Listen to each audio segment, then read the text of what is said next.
are waiting to see what's on tap and trading today after Friday's reports that Belgian brewer InBev will make an unsolicited $46 billion bid for Anheuser-Busch. News of the takeover sent AB shares Anheuser-Busch up more than 7% on Friday trading. But there are rumblings that the King of Beers might not be so interested in teaming up with InBev. Joining us to talk about all this is accidental branding book author and branding expert David Vinjamuri. And Harry Schumacher, who's the editor and publisher for Beer Business Daily. Welcome to the two of you. Thanks so much for joining me. Good morning. Oh, okay. Do we have Harry with us or no? Okay, I apologize. We don't have Harry. So, David, I have you all by myself. My apologies. All right, so what do you make of this? Is this legit? Do we really believe that InBev will, in fact, make a bid for Budweiser? Yeah, there's been speculation about this bid for about a year, and it's been something that's expected. Whether it's welcome is another question. Anheuser-Busch is a family-controlled company, or I should say a family-run company. It's not really controlled by the family, and it's a very conservative company, so it's not at all clear that they're interested. Why would this be such an attractive deal? What is so appealing for InBev, and especially if you can talk about what's given right now, the volumes in the businesses? What InBev is interested in with this potential merger is the Asian markets. And for them, potentially I think China is interesting, because if you look at it, there's 27% of Qingdao, which is the biggest beer in China, or the number 2, the Snow, is owned by Anheuser-Busch. So there's the opportunity there. They also have 14 breweries, so there's an opportunity to grow there. In addition, the U.S. market would give some stability to InBev's profile, which is primarily European and Brazilian. Because as I understand it, we were just recently at Anheuser-Busch and Budweiser at their headquarters, and as I understand it, they have their major market shares really in the United States, where they have just about 50% of the market share. But for an InBev, this is where they need a bigger footprint. But one could argue that Anheuser-Busch as well needs to improve their footprint. So what do they do? Because there's all this speculation that Augie Busch is going to say, no, I'm not selling, and he's going to do something else to fend off this takeover bid. Yeah, well, the speculation is that if he says no, that they would look potentially at Group Modelo, which they own half of. The owner of Corona. The owner of Corona Beer, and that they might actually try to take over the rest of that. These are two relatively comparable-sized companies, so it might make it a little bit too big to swallow. And as I understand it, they have a 30% stake in Grupo Modelo, which is giving them $500 million a year in dividends, and some say that's valued at $10 billion.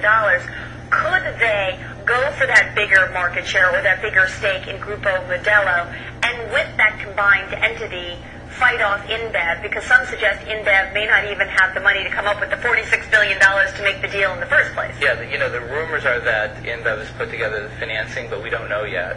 And it's quite possible that they could take over Grupo Modelo. The other possibility actually is it could go the other way. That Grupo Modelo could actually take this opportunity to purchase themselves back. Okay, I think we've got Harry with us now, so David, just stay with me 1 second. Harry, are you there? Yes, I'm here. Okay, great, Harry. So tell us, what do you make of all this talk and speculation?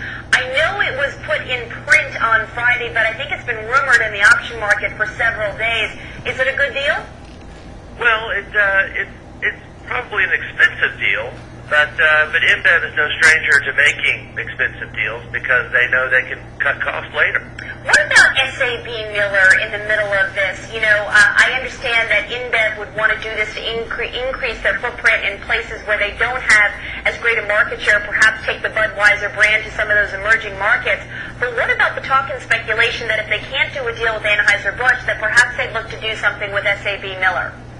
Well, that's kind of new news. I think InBev is just looking really for any big deal out there. That's kind of what they do, and the big brewers available out there are diminishing, and that might have just been a leak, and to kind of get Anheuser-Busch shareholders, get them off the fence.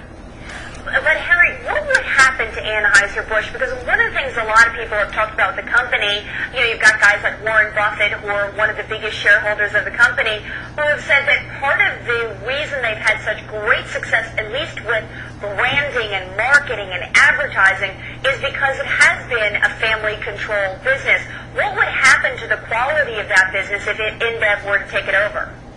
Well, that's a concern. The U.S. beer business is mature, and in order to make money here, you have to spend money. And AB they're obviously great brand marketers. They spend a lot of money behind marketing, and it's a U.S. It's an American icon. So yeah, there is that concern that if you do cut to the bone, some of that's going to have to come out of marketing, particularly at the levels. If you buy it out at $55 a share. Dave, what do you think? Well, I think that Anheuser-Busch is an iconic American marketer. They're a big event marketer, so they're the largest advertiser on the Super Bowl. They do a lot of interesting things. They've not been as successful in the last couple of years. They've only grown 2% their domestic business, and they're already distributing InBev's products, Stella and Beck's in the Yeah, they have a partnership with them. Exactly. So it's hard for me to see the opportunity in the U.S. As strongly, and I'd be worried about that cultural clash and really changing the moves of a U.S. marketer. Okay, so David, play it forward for me. A couple weeks from now, what happens? I mean, how do these brewers all figure out what the right solution is to the deal? Well, I think the real question... Whether there should be... Exactly. I think the real question is the shareholders of Anheuser-Busch, because the company, the family doesn't control the company. Warren Buffett is obviously very, very influential and potentially interested in the deal, so it really depends on how appealing it is to them and what position management takes on this to see whether this moves forward. Harry, you agree? I do agree completely. So you think, Harry, that if right now, I would argue, I'm sure, as a shareholder of Anheuser-Busch, you'd say, don't fend this off right away by buying a bigger share in Grupo Modelo, listen to the bid, look at the options on the table, and then decide what to do from there. Yeah, exactly. I mean, you got to take you got to take shareholder value and listen to the bid and maybe negotiate and maybe get something better. All right, Harry and David, we'll leave it there. Thank you both so much. We'll continue to watch the beer